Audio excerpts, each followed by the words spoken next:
Hi Ravid, thank you for joining us today at M1 Contact Contemporary Dance Festival. For the sake of our audience here in Singapore, could you just introduce a little bit about yourself and what you do? I'm Ravid Abarbanel. I'm a dancer and choreographer and teacher based at the moment in Israel.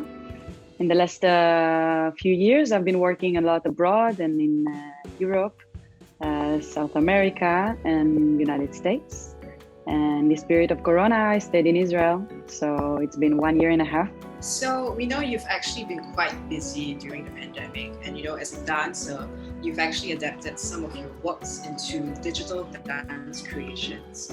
So could you tell us a little bit about your work, Aliza, which our audience will have a chance to catch an excerpt of 48 Hours on our festival blog? Aliza is a dance piece that I was created in 2017. It was first premiered as part of Shades Dance Festival in Israel, in Suzam Dalal. It's a piece that was inspired from the relationship that I had with my grandmother and my grandfather. That time was my grandmother was ill with Alzheimer, and I was really curious to look at her memory, which was so sporadic, and also the relationship between my grandfather and her, and this ability of losing a person really close to you.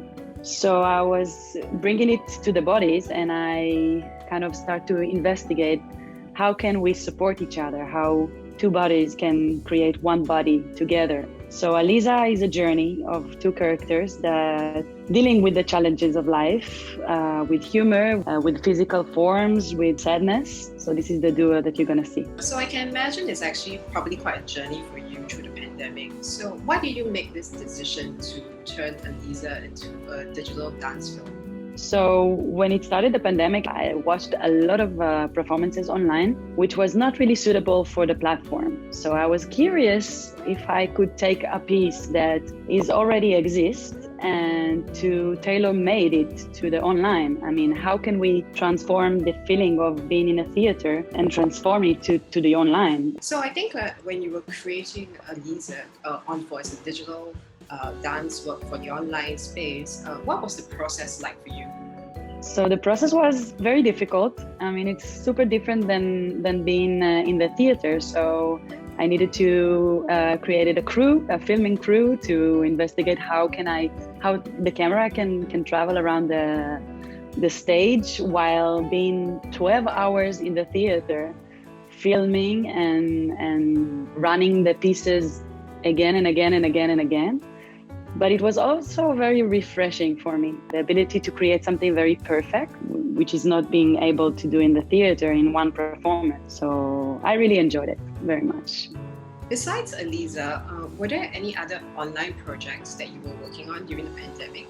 The original idea of Shared Home, which is an online video dance work that I'd created during the pandemic. It was premiering in last February. The original idea was to bring a collaboration that I have, which is Wild Home, a Spanish-Israel collaboration. So when the pandemic happened, I couldn't bring them to Israel. So I started to think about an alternative to create and still creating and still making art in this time. So I created this Shared Home evening. As part of the Shared Home evening, there is a solo that's called Uprooted, which was premiering in 2019, which also gets transformed to a film, and Aliza, of course. And the third one was the small short video that I was edited by myself during the pandemic in the sea. It was like kind of a 45 minutes evening that Aliza was a part of it. So you've been really busy doing all these online projects during the pandemic. And so did you find any personal satisfaction doing all these projects and being away from theater? Yeah, I mean, I find it very satisfied to create something that is very specific and it's very perfect, I would guess. I mean, to do it over and over again and to make the angles really straight. So I had this satisfaction of creating something super perfect and super direct, which is something that you cannot create really when you have a live performance. It's one time and the audience going away, and that's it. They stay with the last memory of it. In the theater, you do it once and that's it, and no other takes. You don't have to think about it. But for online, you kind of keep going at it. You mentioned perfect, but how do you actually achieve that kind of perfection Yeah, I mean, we worked a lot of thinking about how the camera, how the angles of the camera will catch the moments that I want that the audience will see. So exactly, you're making your audience see what you want to see: the angles of the camera, the moments of the closeness, and a little bit far away from the characters, from the bodies. The perfection of the sound that I had, well, like the ability to create this perfection until the end of the sound. I mean, to create this crew of filming and thinking, it took me, I think, 2 months to create also only the thinking.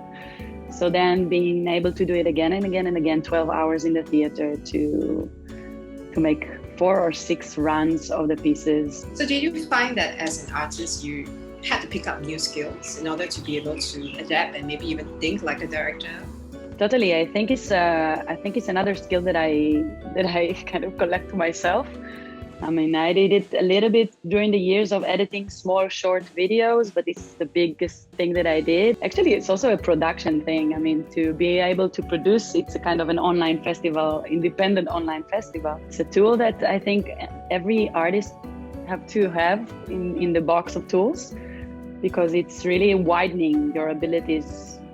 And also to choreography, I mean, the choreography a little bit changed if you think as a director, as a filmmaker. For me, it's fascinating. I really like to think as a filmmaker about my pieces, my coming pieces, maybe in the future.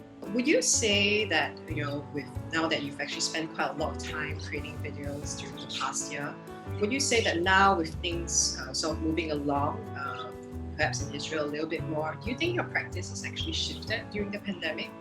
I think it shifted, but also, I mean, we have a really short memory, I guess, as human beings. So it's shifted during the pandemic, but I also find it getting back to normal, kind of new normality, and getting back to the stage. In the beginning, it was a bit confusing for me to transform from the screen again to the stage, but it was also very enjoyable. I mean, remembering how to present yourself and how to create again, to get into the studio. It's a bit different right now. I mean, it's taking a little bit slow. It's not totally shifted, I guess.